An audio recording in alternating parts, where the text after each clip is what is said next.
Fala pessoal, tudo bom? Certinho? Galera, hoje nós vamos então iniciar uma videoaula sobre forças intermoleculares, tá? Um assunto bastante interessante, onde a gente aborda aí alguns conceitos ou alguns fenômenos do nosso dia a dia. Então é um fenômeno bastante interessante que nos dá várias informações aí sobre algumas propriedades físicas dos diferentes compostos químicos ou diferentes moléculas, né? Como seu estado físico, a temperatura ambiente, por exemplo. Nos explica um pouco sobre a tensão superficial da água, né? Por que ali um inseto consegue caminhar sobre a água. Nos fornece aí também informações bastante interessantes sobre por que o gelo é menos denso, a água na forma sólida, né? O nosso popular gelo, ele é menos denso aí do que a água. Ele flutua na água, certo? Na água no seu estado líquido. Entre outras informações ou outros acontecimentos do nosso dia a dia que a gente vai abordar um pouquinho aí nessa aula, certo? Então vamos iniciar nossa aula aí sobre forças intermoleculares, ok? Vamos lá então. Bom, pessoal, as forças intermoleculares elas são bastante importantes, como eu mencionei anteriormente, principalmente para nos fornecer informações sobre o estado físico das substâncias químicas, ok? Então, quanto maior a intensidade dessas forças intermoleculares, que são forças entre moléculas, ó, o nome já fala, né? Intermoleculares, entre moléculas. Então, são aquelas forças ou as ligações entre moléculas, certo? Então, quanto maior a intensidade dessas forças, mais unidas essas moléculas vão estar, mais fortemente conectadas ou ligadas umas às outras elas vão estar, então maior é a tendência que elas estejam aí no estado sólido ou no estado líquido, né? E não no estado gasoso. Uma vez que no estado gasoso essas forças praticamente, as forças intermoleculares praticamente não existem, ou são desprezíveis quando comparadas aí ao estado sólido e ao estado líquido. Beleza? Então, as forças intermoleculares são as forças que mantêm unidas as moléculas, principalmente quando a gente fala do estado sólido e do estado líquido. Bom, pessoal, antes de a gente falar um pouco mais exclusivamente sobre as forças intermoleculares, vamos só relembrar um pouquinho aqui a diferença entre as forças intramoleculares ou as ligações intramoleculares e as forças ou ligações intermoleculares. Galera, as intramoleculares nós já estudamos. Então, as ligações intramoleculares, né, quando a gente fala aqui ó, de intra, dentro de uma molécula, dentro das moléculas, né, são as forças que unem os átomos dentro de uma molécula, dentro de um composto químico. Né? Dependendo do tipo de ligação, a gente pode chamá-lo de molécula ou apenas de um composto iônico, no caso. Né? Bom, dentre essas forças intermoleculares, essas ligações intermoleculares, nós temos as ligações metálicas, que são ligações entre metais, né, que formam aí nossos metais puros, as nossas ligas metálicas, que são as forças, os tipos de ligações intermoleculares mais intensas que nós temos aí. As ligações iônicas, né, que são ligações formadas entre cátions e ânions, mais frequentemente entre metais e ametais, né, pessoal, mais frequentemente, não exclusivamente, existem compostos iônicos que não são formados por metais, que tem apenas a composição de ametais, certo? Mas sempre vai ter formação de cátions e ânions. E as ligações covalentes, que formam as nossas moléculas, né, que são formadas predominantemente aí por ametais, certo? Que são as menos intensas. Então, esses são os três tipos de forças intramoleculares ou de ligações intramoleculares, as quais nós já estudamos. Então, dentro das forças intermoleculares, as forças que unem moléculas, nós temos quatro tipos principais. As forças do tipo íon-dipolo, que unem aí compostos iônicos e compostos polares. As forças do tipo dipolo permanente, que unem moléculas polares. As forças do tipo dipolo induzido, né, que atuam aí entre moléculas apolares. E as forças do tipo dipolo induzido, que atuam entre moléculas polares e apolares, certo? Então, nós vamos estudar esses quatro tipos de interações ou forças intermoleculares. Pessoal, a mais intensa no caso aqui, então as mais intensas são as do tipo íon-dipolo, então as forças do tipo íon-dipolo são as mais intensas que a gente tem, a gente já vai falar um pouquinho por quê, e as forças menos intensas são a dipolo induzido, certo? Então temos aí nossos quatro tipos de forças intermoleculares, ou ligações intermoleculares, ou interações intermoleculares, tá? Qualquer um desses nomes está correto, beleza? Vamos lá então. Bom, pessoal, começando então pelas ligações do tipo íon-dipolo, tá? Então, olha o nome, pessoal, como o nome fala, íon. Se eu estou falando de íon, então eu estou falando da presença de íons, consequentemente vai nos lembrar aí compostos iônicos. E dipolo lembra de moléculas polares, eu tenho formação de polos. Então, é a ligação, pessoal, ou o tipo de interação, né, entre um íon, certo? Tipo de interação que envolve um íon e uma molécula polar, que nesse caso nós estamos falando mais especificamente da água, tá? Então, molécula polar de água. Então, uma ligação entre o íon e uma molécula de água. Galera, esse tipo de interação está bastante presente no nosso dia a dia, inclusive, apesar de a gente nem lembrar que se trata aí de uma interação do tipo, ou uma ligação do tipo íon-dipolo. Mas provavelmente todos nós, ao cozinharmos, né, a gente coloca em algum momento sal na água. A gente coloca lá o nosso cloreto de sódio em água para salgar, para dar um sabor ao nosso alimento, certo? Esse processo de dissolução do cloreto de sódio em água, pessoal, qual está representado aqui por essa nossa equação, certo? Ele é um processo de ligação que envolve uma ligação ou interação de íon dipolo. Quando a gente dissolve o nosso cloreto de sódio, nosso sal de cozinha, em água, o cloreto de sódio sendo aí um composto iônico, né? Ocorre aqui um processo de solvatação, as moléculas de água passam a solvatar os cátions de sódio e os ânions de cloreto, que são formados quando a gente dissolve esse sal na água. Tá? Então, esse processo é chamado de solvatação.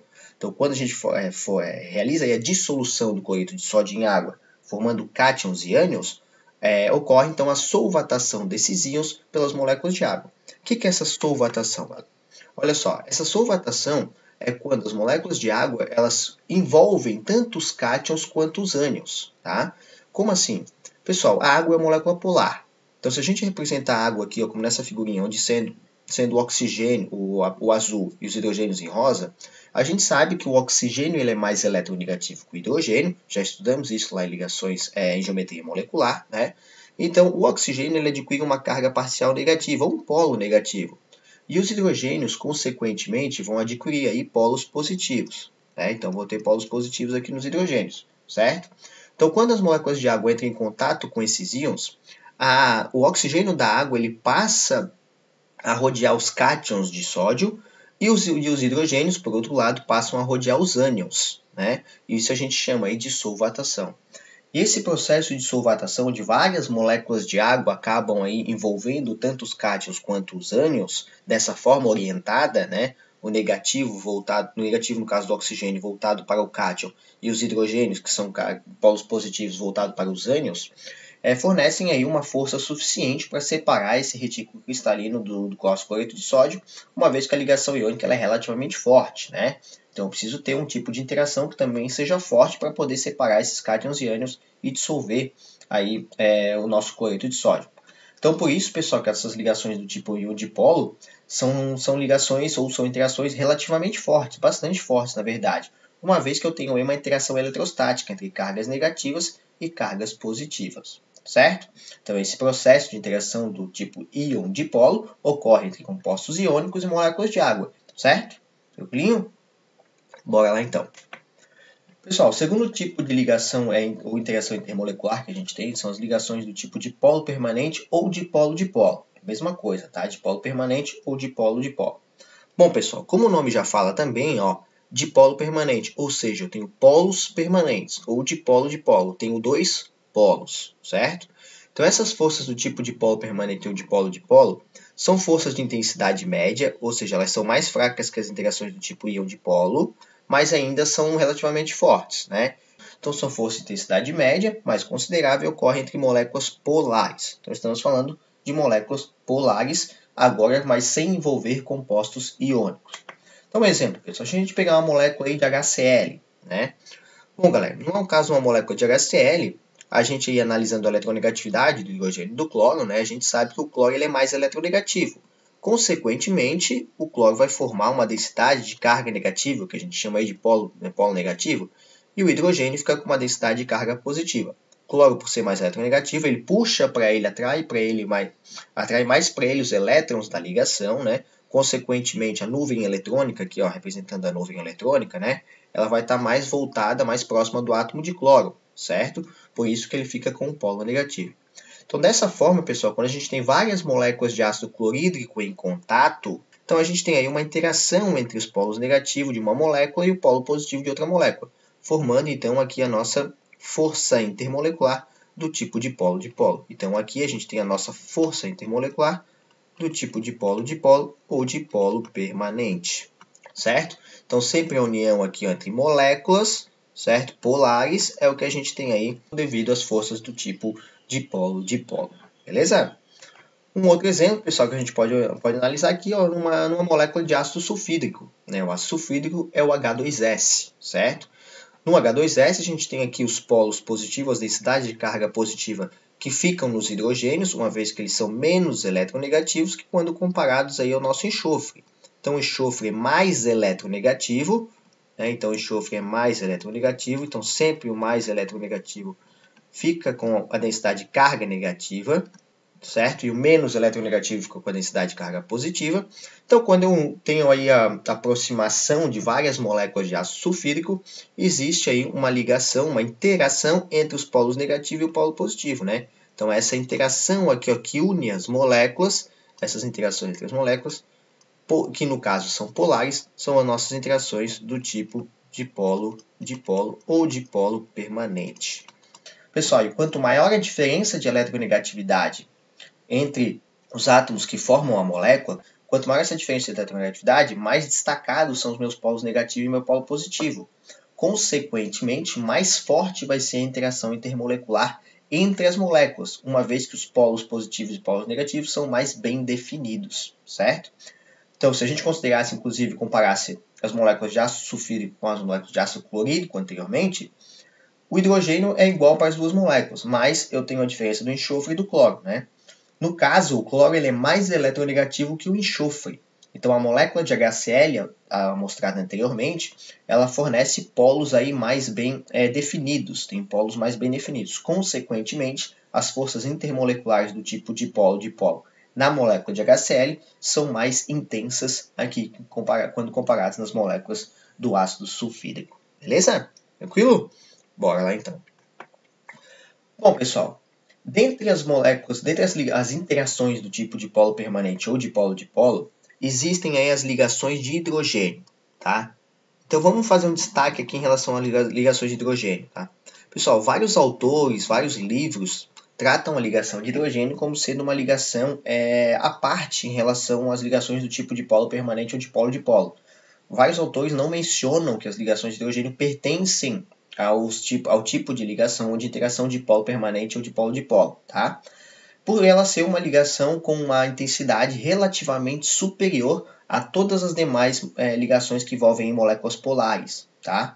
Mas as ligações de hidrogênio fazem parte das ligações ou interações do tipo de polo permanente ou de polo-dipolo, ok? Mas a gente acaba trabalhando ela de forma separada, porque, como eu mencionei, as ligações de hidrogênio elas são consideravelmente mais fortes que todas as demais ligações do tipo de polo permanente, tá?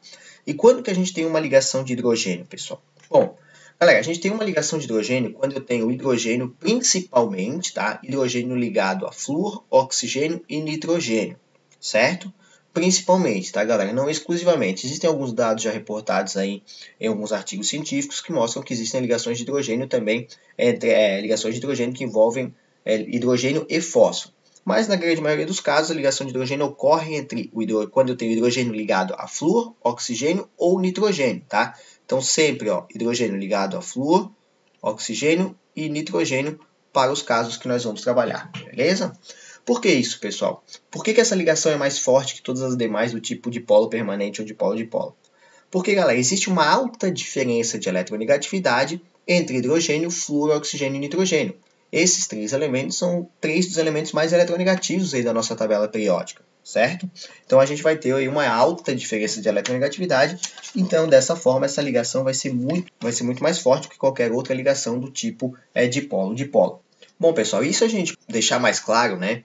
Mostrando aqui as eletronegatividades desses átomos. A eletronegatividade do hidrogênio ela é do valor de 2,1.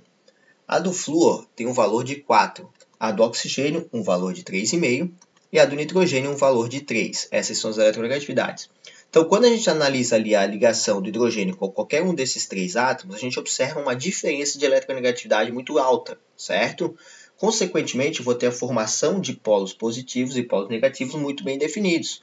Como nesse exemplozinho aqui, desse GIF aqui, onde eu tenho mostrando aqui as interações entre várias moléculas de água, né? Então, no caso da água, que eu tenho o hidrogênio, aqui o hidrogênio em branco e o oxigênio em vermelho, devido à alta diferença de eletronegatividade, a gente tem aqui a formação de polos positivos e polos negativos bem definidos. Consequentemente, quando eu aproximo outra molécula de água, elas sempre vão se orientar de forma que o oxigênio, que é o polo negativo, sempre vai interagir com o polo positivo, que são os hidrogênios, e consequentemente os hidrogênios vão interagir aí sempre com átomos de oxigênio, certo? Formando aqui as nossas ligações de hidrogênio, que possuem polos relativamente bem definidos. E o mesmo acontece se eu tiver, por exemplo, o ácido fluorídrico ou a amônia, né, que é quando eu tenho o hidrogênio ligado ao nitrogênio. Beleza, pessoal? Então, devido a essa alta diferença de eletronegatividade, a gente trabalha aí com umas ligações, a gente acaba trabalhando separadamente essas ligações de hidrogênio, uma vez que elas são forças consideravelmente mais fortes, são interações consideravelmente mais fortes que quando qualquer outra interação do tipo de polo permanente ou de polo que envolve as demais moléculas polares, ok? Isso a gente pode observar por uma tabelinha aqui também, galera. Se a gente analisar o ponto de ebulição é a passagem aí do estado líquido para o estado gasoso, né? Se nós analisarmos principalmente aqui o ácido fluorídrico e a água, né? Onde eu tenho hidrogênio ligado ao oxigênio e hidrogênio ligado ao flúor. Olhando essa coluna aqui, pessoal, o que a gente está variando são os elementos, no caso, flúor, cloro, bromo e iodo, que são todos da mesma família, certo? E aqui no caso da água, nós estamos mantendo também os dois hidrogênios e variando de oxigênio, enxofre, selênio e telúrio, também são todos da mesma família. Então, vocês podem observar que os três últimos compostos, né, em cada uma dessas colunas, possuem pontos de ebulição bastante baixos, todos eles negativos, enquanto que os pontos de ebulição do ácido fluorídrico e da água são bastante positivos, né? O que, se a gente fosse parar para analisar que todas são moléculas polares, aqui todas se tratam de moléculas polares, não deveria existir essa diferença tão grande, né? Porque aqui todos os demais compostos possuem pontos de ebulição negativo, e no caso do ácido fluorídrico e da água não. Então isso é justificado justamente pelas ligações do tipo de ligações de hidrogênio, que ocorrem entre hidrogênio e flúor e hidrogênio e água. Então, apesar de todas as moléculas serem polares, essas interações entre hidrogênio e flúor, hidrogênio e oxigênio, são muito mais intensas que as outras demais. Por isso que ligações de hidrogênios, por serem mais intensas, acabam se destacando em relação aí às demais interações do tipo de polo. Então, tudo isso devido à alta diferença de eletronegatividade entre hidrogênio e flúor e hidrogênio e oxigênio, aqui nessas duas moléculas que a gente mencionou, no caso da água e do ácido fluorídrico. Ok? Inclusive, pessoal, para ficar um pouquinho mais clara essa diferença, né? Considerando aqui, se a gente tiver uma molécula de ácido sulfídrico ligada aí, ou interagindo, né? Interagindo com uma molécula de água e outra molécula de água interagindo com uma molécula de água. Essa interação entre uma molécula de ácido sulfídrico e uma molécula de água, ela é do tipo ligação de polo, né? Considerando que nós temos aqui apenas moléculas polares. Então, moléculas polares, ligações do tipo de polo. No caso aqui, o enxofre vai ter a carga negativa, hidrogênio carga positiva, né, uma vez que o enxofre é mais eletronegativo. No caso da água, oxigênio carga negativa, hidrogênio carga positiva. Aqui a gente pode repetir as cargas, ou os polos, né, que na realidade são mais densidades de carga aqui. Então essa interação, pessoal, que envolve a molécula de ácido sulfídrico, né, com a molécula de água, essa interação intermolecular aqui é uma ligação do tipo de polo, né, pois existe uma menor diferença de eletronegatividade entre hidrogênio e enxofre. Quando eu tenho uma interação entre duas moléculas de água, duas ou mais moléculas de água, essas interações são do tipo ligação de hidrogênio, que são ligações mais fortes, devido à maior diferença de eletronegatividade entre o hidrogênio e o oxigênio, certo? Mas lembrando, pessoal, ambas as ligações, ambos os tipos de interações, já que envolvem moléculas polares, são consideradas ligações do tipo de polo, interações do tipo de polo.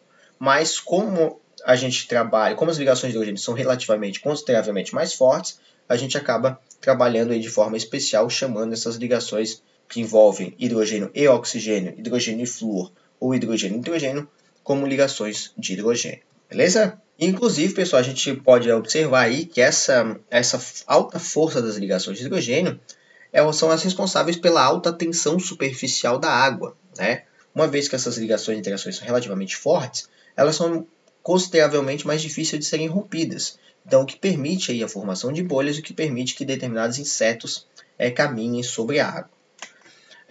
Essas ligações de hidrogênio, pessoal, elas também são as responsáveis por deixar a água na forma sólida, no caso o gelo, menos denso que a água líquida. Tá?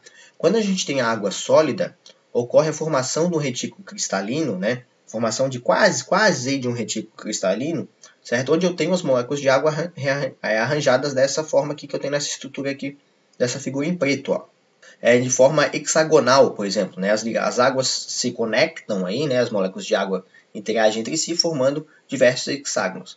E esses hexágonos, pessoal, nos deixam aí espaços vazios, né? Ou seja, deixam ar entre as moléculas dessa estrutura cristalina. Tem um ar entre essa estrutura cristalina. Consequentemente, eu tenho aí, então eu tenho um volume maior, considerando uma mesma massa de água líquida e uma mesma massa de água sólida. A água sólida ela acaba tendo um volume maior. Consequentemente, essa densidade vai ser menor e é por isso que o gelo acaba flutuando na água líquida. Okay? Terceiro tipo de ligação intermolecular são as ligações do tipo de polo induzido ou forças de London, beleza? Então, forças do tipo de polo induzido ou de London são fracas quando comparadas às ligações do tipo de polo, ligação de hidrogênio e ligação do tipo dipolo, e ocorrem aí entre moléculas apolares, beleza? Então, estamos falando entre moléculas apolares ou entre átomos de gases nobres, né? Que são os átomos aí que não têm, que praticamente não realizam ligações químicas, né? A gente tem sim gases nobres que realizam ligações químicas, mas é muito menos comum que qualquer outro átomo da tabela periódica. Bom, galera, já que essas ligações, essas interações entre moléculas apolares, pegando como exemplo aqui o I2, que é uma molécula apolar, ela não tem a formação de polos. Não? Já que nós temos dois átomos de iodo, então aqui é como se a gente tivesse um átomo de iodo e um átomo de iodo ligados aí, um ao outro através de uma ligação covalente apolar. Já estudamos isso aí nas aulas passadas, certo? Como são átomos iguais aqui, eles não formam polos, uma vez que ambos vão atrair com a mesma intensidade os elétrons da ligação química, certo? Então a gente não tem a formação de polos. Mas, pessoal, nessa molécula eu tenho elétrons rodeando aí os átomos, né? Eu tenho elétrons em volta dos átomos. Então, quando eu aproximo duas moléculas de iodo, duas ou mais moléculas de iodo, eu vou ter aí a repulsão entre esses elétrons. A gente está aqui recheado de elétrons, estamos aqui recheado de elétrons, então tem carga negativa para todos os lados. Então, quando ocorre a aproximação dessas moléculas, né, o negativo vai repelir negativo. Então, esse momento instantâneo, digamos aí, quando eu tenho o contato entre essas moléculas, ocorre essa repulsão elétrica, eu vou acabar formando um dipolo induzido. Eu estou induzindo a formação de um polo, certo? Então, eu vou acabar tendo um polo positivo, vou formar momentaneamente um polo positivo e momentaneamente um polo negativo. Só que, lógico, pessoal, essa formação desses polos ela é consideravelmente pouco intensa quando comparado com moléculas polares, que já possuem polos bem definidos, né? Então, esses polos são polos induzidos, não são polos bem definidos, por isso que essas interações são relativamente fracas, tá? Então, a partir do momento que eu formo esses polos, que eu tenho a indução desses polos, aí eu posso ter aí união entre moléculas, ou interação entre diferentes moléculas, formando as nossas forças intermoleculares aqui do tipo de polo induzido ou forças de London, beleza? Então essas aqui são as representações das interações intermoleculares do tipo de polo induzido, ok? Bom, galera, para fechar então aqui as nossas ligações ou forças intermoleculares, existe ainda a nossa quarta força intermolecular, que é do tipo dipolo induzido. Tá? Então tínhamos a dipolo induzido e esta agora é a dipolo induzido, que ocorre entre moléculas polares e moléculas apolares. Tá? Moléculas polares e moléculas apolares. Pessoal, muito parecido com o caso anterior, só que no caso anterior eu tinha interação apenas entre moléculas apolares. Esse tipo de interação aqui, do tipo dipolo induzido, ocorre quando eu tenho uma molécula polar. Então aqui eu tenho uma molécula que ela é polar, que ela tem formação de polos já por natureza, e uma molécula apolar que eu não tenho formação de polos. Então é muito parecido com o caso anterior. Quando entra em contato em uma molécula polar com uma molécula apolar, devido também à repulsão das cargas elétricas, a gente gera aí um polo induzido na molécula apolar, né? Então, lembrando que as moléculas estão rodeadas de elétrons. Então, aqui eu tenho elétrons, né? Aqui eu tenho elétrons.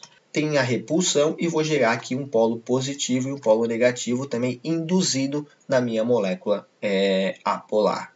Beleza? Então, essa força ela também é muito fraca, tá, pessoal? É consideravelmente fraca quando comparado aí com os demais tipos de interações intermoleculares, como a dipolo, a ligação de hidrogênio e as ligações do tipo íon-dipolo.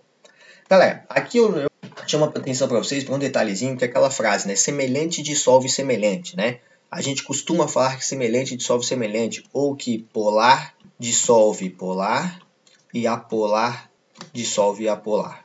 Eu acho que essa frase poderia ser melhor escrita se a gente falasse, né? Semelhante dissolve melhor o semelhante, né? Polar dissolve melhor uma substância apolar e o apolar dissolve melhor uma substância apolar. Como assim? A gente costuma falar que óleo e água não se misturam, né? Na realidade, está errado porque a gente está falando ali de uma mistura que ela é heterogênea, mas é uma mistura, né?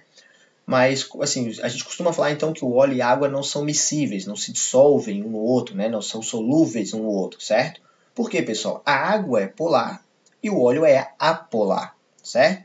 Mas, se a gente considerar ali microscopicamente, ou analisar bem, pessoal, tem uma certa quantidade de óleo que acaba sendo miscível na água, ok? É pouco, sim, pessoal, é muito pouco, tá? Mas é possível que essa miscibilidade, essa dissolução ocorra, tá?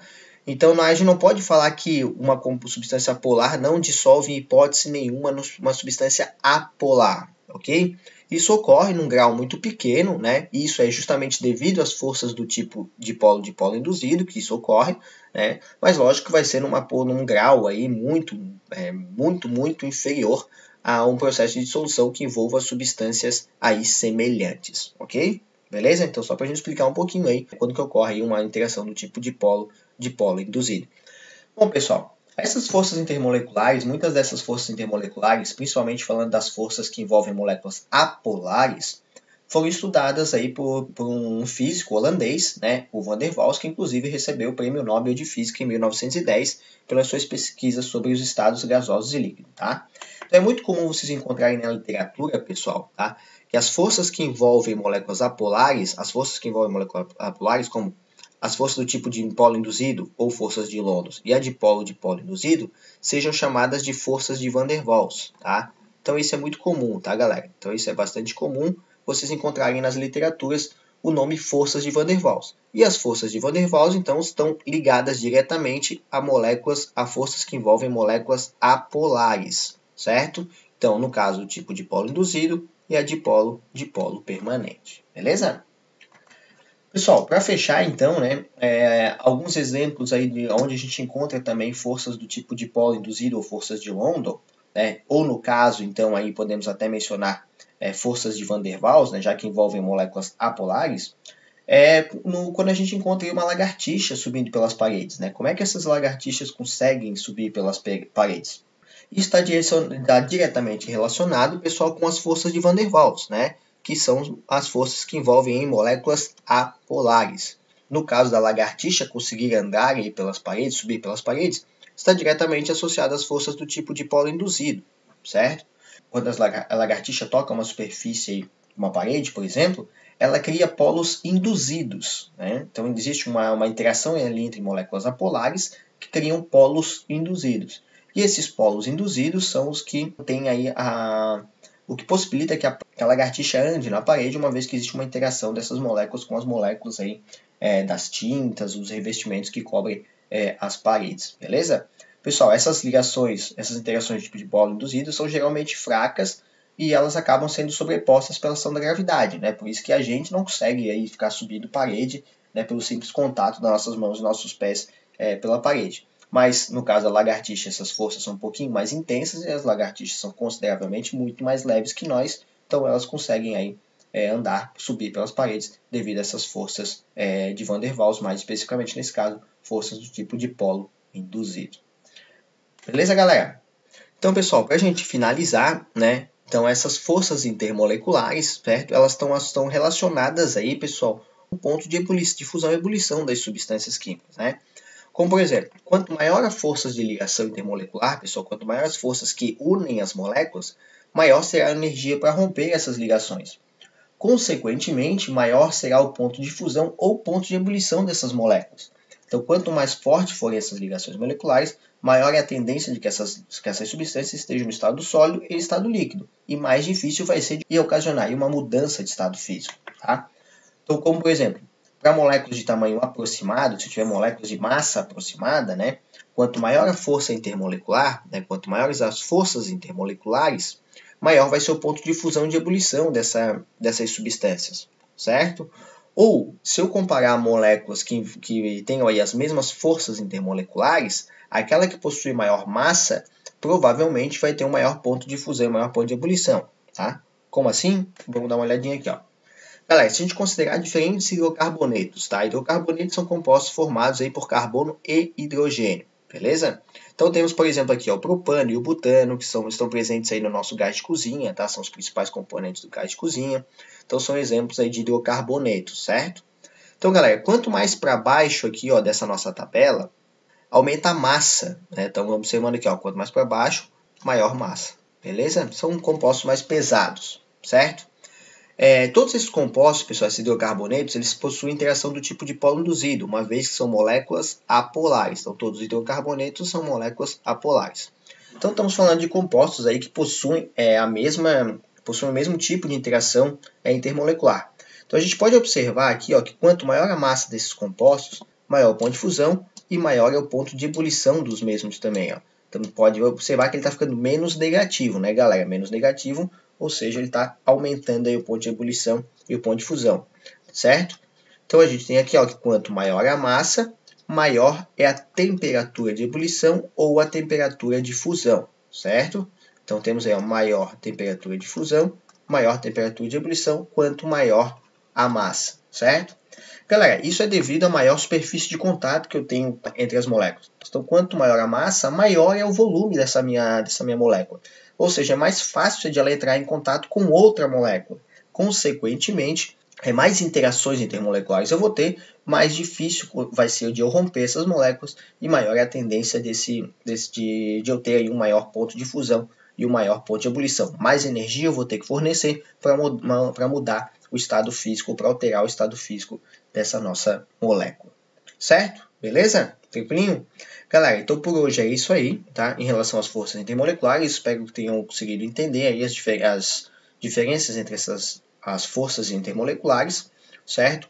E bora lá fazer exercício que a gente tira as dúvidas nas próximas aulas. Valeu, galera. Forte abraço. Até!